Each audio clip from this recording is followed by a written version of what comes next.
ગાંધીનગરમાં ભારતીય કિસાન સંઘના મહામંત્રી આર.કે. પટેલે સરકાર પાસેથી 8.5% ભાવ વધારાની માંગ કરી છે। સાથે સરકારે અન્ય જણસીના ખરીદી પર ખેડૂતોને બોનસ આપવું જોઈએ તેવી રજૂઆત પણ કરી છે। બજાર સુધારા માટે પગલાં ભરે તેવી પણ માંગ કરવામાં આવી છે। ત્યારે ગત વર્ષે ચણાનો ભાવ ઊંચો હોવાને કારણે બજારમાં વેપારીઓએ મોટા ભાગે ખરીદી કરી હતી અને બાજરી તથા જુવારમાં ગત વર્ષે બોનસ આપવામાં આવ્યું હતું, ત્યારે આ વર્ષે ભાવ વધારાની માંગ પણ કરવામાં આવી છે। ટેકાના ભાવની ખરીદી બાબતે જ્યારે ખેડૂતોનો માલ બજારમાં આવે અને ભાવ બજારમાં ઓછા મળે, ખેડૂતોને પોસાય તેવા ન હોય, તો એના માટે પણ કેન્દ્ર સરકારે ખેડૂતો વાવેતર કરે એ પહેલાં જે તે જણસીના ટેકાના ભાવ જાહેર કરી દે છે અને જ્યારે માલ બજારમાં આવે ત્યારે તુરત જ એની પૂરતા પ્રમાણમાં ખરીદી થાય છે, પારદર્શી રીતે ખરીદી થાય છે અને ટેકાના ભાવે આ ખરીદી થવાના કારણે ખુલ્લા બજારમાં પણ ભાવ જળવાઈ રહે છે। પરિણામે ખેડૂતને આર્થિક રીતે ભાવોમાં નુકસાન ઓછું જાય અને ખેડૂતોને ખૂબ આનાથી ફાયદો થાય છે।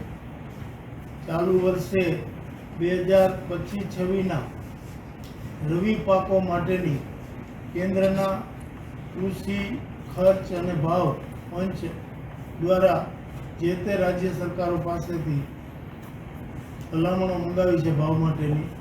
એના અનુસંધાનમાં રાજ્યના કૃષિ ખાતા દ્વારા આજે કૃષિ ભાવ પંચ અને ખર્ચ માટે કેન્દ્ર સરકારને ભલામણ કરવા માટે આજે આ મિટિંગ મળી હતી।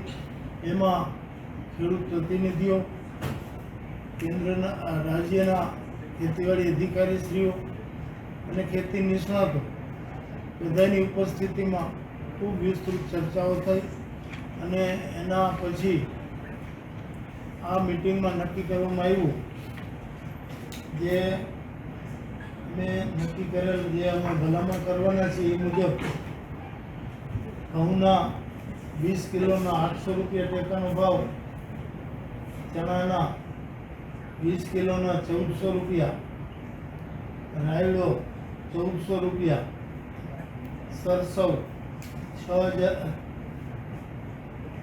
શેરડી 1 ટનના 600 રૂપિયા અને ક્વિન્ટલના 6000। આ રીતે આજે અમે કેન્દ્ર સરકારને રાજ્ય સરકાર વતી ટેકાના ભાવ નક્કી કરવા માટેની અમારી દરખાસ્ત અમે આ મિટિંગમાં નક્કી થયા મુજબ અમે આજે મોકલી આપવાના છીએ। સિઝનના પાકોના ટેકાના ભાવની મિટિંગ આદરણીય રાઘવજીભાઈની અધ્યક્ષતાની અંદર મળી। ભારતીય કિસાન સંઘે પણ એનો ખેડૂત આગેવાન તરીકે પોતાનો મત રજૂ કર્યો।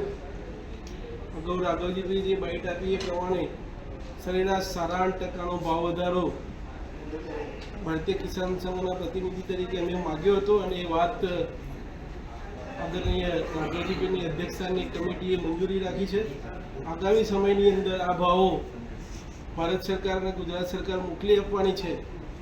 ગઈ વખતે અમે કીધું હતું એમ અહીંયાથી જે આપણે ભાવ વધારો મોકલતા હોઈએ છીએ, જે ભાવ એ કેન્દ્ર સરકાર પૂરા દેશભરને ધ્યાને રાખીને નક્કી કરતી હોય તો એની અંદર ક્યાંક એ ભાવ વધારો કપાઈને આવતો હોય છે। પરંતુ આ વખતે અમે માન્ય રાઘવજીભાઈને વિનંતી કરી છે કે ગત વર્ષે જેમ આપણે બાજરીની અંદર ટેકાનો ભાવ 2500 રૂપિયા હતો એમ છતાં 300 રૂપિયાનું બોનસ આપ્યું હતું અને 2800ના ભાવથી બાજરી ટેકાના ભાવે ખરીદાઈ છે। એ રીતે બીજી અન્ય એજન્સીઓની અંદર પણ આ રીતે બોનસ આપવું જોઈએ એવી વાત કમિટી સમક્ષ અમે મૂકી છે।